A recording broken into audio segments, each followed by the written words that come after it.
প্রথমেই শ্রদ্ধার সাথে স্মরণ করি 2024 সালের 5ই আগস্টের ছাত্র জনতার মাধ্যমে দ্বিতীয় বাংলাদেশ স্বাধীন হয়েছিল।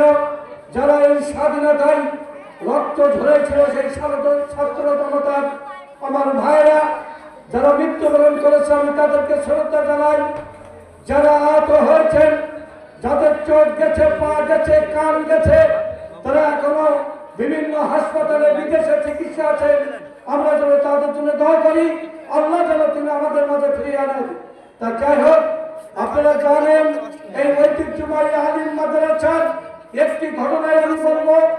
2006 সালে এই মাদ্রাসার আলিম করার জন্য আমাকে প্রিন্সিপাল সাহেব, ভাই প্রিন্সিপাল সাহেব আমাকে বলছিল, চেয়ারম্যান সাহেব আপনাকে ঢাকায় যেতে হবে।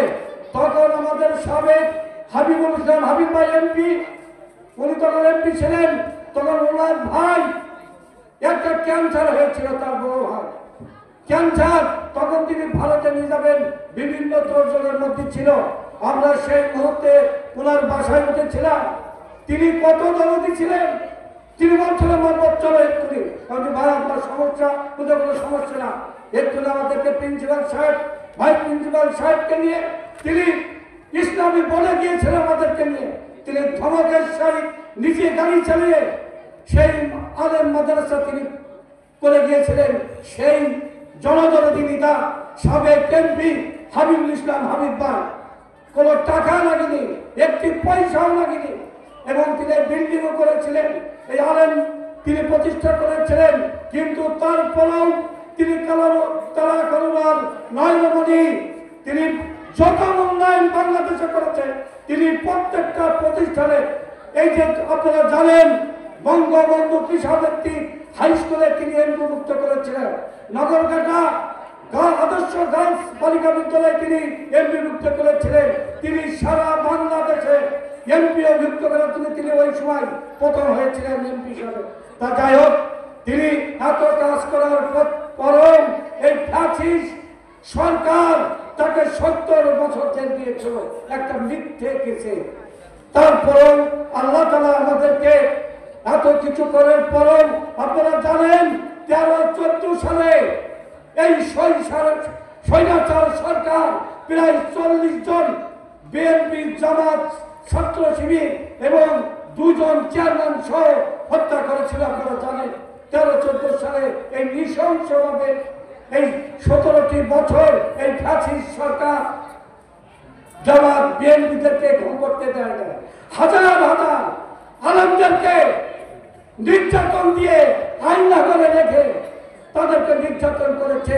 এবং আপনারা জানেন জোট সরকারের আমাদের 3 জন মন্ত্রী ছিলেন, তাদের মধ্যে কেউ দুর্নীতি পায় না। সেই 3 জন মন্ত্রীকে এই স্বৈরাচার সরকার ফাঁসি দিয়েছিল, আপনারা জানেন।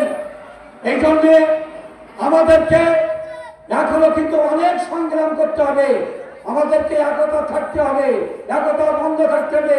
ভারতের থেকেও কিন্তু চক্রান্ত করছে এই দেশটাকে নিয়ে, এই দেশটা কিন্তু এখনো চক্রান্ত করছে, আমাদেরকে সজাগ দৃষ্টি রাখতে হবে। তাই আসুন আমরা আসলে আমাদের প্রধান মেহমান আছেন, তার চেয়ারে বসে আমাকে বক্তৃতা দেওয়ার সময় পাই না, তারপর আমি ক্ষমা সুন্দর দৃষ্টিতে দেখতেছি। আপনারা আমাদের আল্লাহ তাআলা আমাদের সৃষ্টি করেছেন, তার স্বার্থ আছে, কিন্তু কি স্বার্থ? আমাদেরকে ইবাদত করতে হবে, আল্লাহ তাআলা যে নিষেধ এবং যে নির্দেশ আমাদের দিয়েছে কোরআন হাদিস অনুযায়ী আমাদের জীবনটাকে চলতে হবে। এই জন্য আমাদেরকে আজকের প্রধান মেহমান যে বয়ান দেবেন, যে কোরআনে ওয়াজ করবেন, আমরা যেন জীবনে বাস্তবায়ন করতে পারি। আর একটি কথা লাস্ট বলবো, আজকাল ডিজিটাল যুগ, ইয়ং সমাজ কিন্তু ধ্বংসের পথে মাদকাসক্ত হয়ে যাচ্ছে। এই 24 সালের এই দেশটাকে মাদকে পরিণত করেছিল এই স্বৈরাচার সরকার, সয়লাভ করে দিয়েছে। ইয়ং সমাজকে ব্রেন, মেধা সব ধ্বংস করে করে দিয়েছে। তাই আসুন, আমি এই গার্জিয়ানদের বলবো, অভিভাবকদেরকে বলবো, আপনার সন্তান, আপনার মেয়ে কোথায় যাচ্ছে আপনার সার্বক্ষণিক দেবেন, তাদের দেখবেন তারা কি করতেছে। এই ইন্টারনেট, ফেসবুক কিন্তু ধ্বংসের পথে। তাই আসুন আমরা সবাই আল্লাহর পথে থাকি, 5 ওয়াক্ত নামাজ আমরা যেন জামাতের সহিত আদায় করতে পারি, আল্লাহ সেই পথে আমাদের দরকার। আর আজকের প্রধান মেহমান যেন আমাদের সুন্দর বক্তব্য দিয়ে আমরা যেন সেই কথাগুলো আমাদের জীবনে বাস্তবায়ন করতে পারি এবং এই আলিম মাদ্রাসার সুযোগ্য প্রিন্সিপাল আলহাজ মাওলানা কৌশলী সাহেব আছেন, ওনার নেতৃত্বে প্রতিষ্ঠান চলে। আমরাও আর যেখানে শিক্ষকবৃন্দ আছে আমরা তার জন্য দোয়া করবো, তাদের জন্য তারা প্রতিষ্ঠানটা সুন্দরভাবে চালায়। আমরা ইনশাআল্লাহ থাকে ডাকে সর্বক্ষণ এই মাদ্রাসার পক্ষে আমরা থাকবো এবং কাজ করবো। এই বলে আমি আমার বক্তব্য শেষ করছি। আল্লাহ।